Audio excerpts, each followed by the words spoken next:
Kayamkulam BRC അവധിക്കാല അധ്യാപക ശാക്തീകരണ ക്യാമ്പിന് തുടക്കമായി. കായംകുളം ബോയ്സ് ഹയർ സെക്കൻഡറി സ്കൂളിലാണ് ക്യാമ്പ് നടക്കുന്നത്. 2 ഘട്ടങ്ങളിലായാണ് ക്യാമ്പ് നടത്തുന്നത്.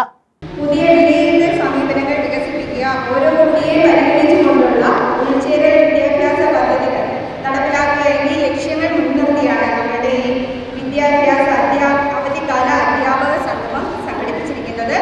കായംകുളം BRCയുടെ നേതൃത്വത്തിലാണ് അവധിക്കാല അധ്യാപക ശാക്തീകരണ ക്യാമ്പിന് തുടക്കമായത്. ബോയ്സ് ഹയർ സെക്കൻഡറി സ്കൂളിലാണ് ക്യാമ്പ് നടക്കുന്നത്. നഗരസഭാ ചെയർപേഴ്സൺ P. ശശികല ക്യാമ്പ് ഉദ്ഘാടനം ചെയ്തു.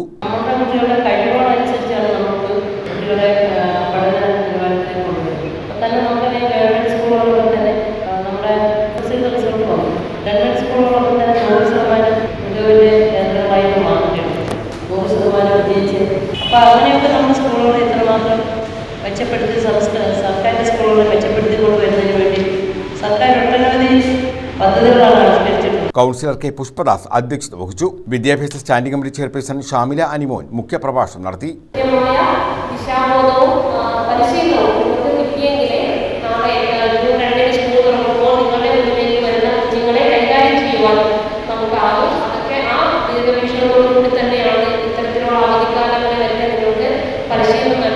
രണ്ട് ഘട്ടങ്ങളിലായി നടക്കുന്ന അധ്യാപക പരിശീലനത്തിന്റെ ആദ്യഘട്ടം മെയ് 15 സമാപിക്കും. രണ്ടാം ഘട്ടം മെയ് 19 മുതൽ 23 വരെയാണ് നടക്കുന്നത്. News bureau, Kayamkulam.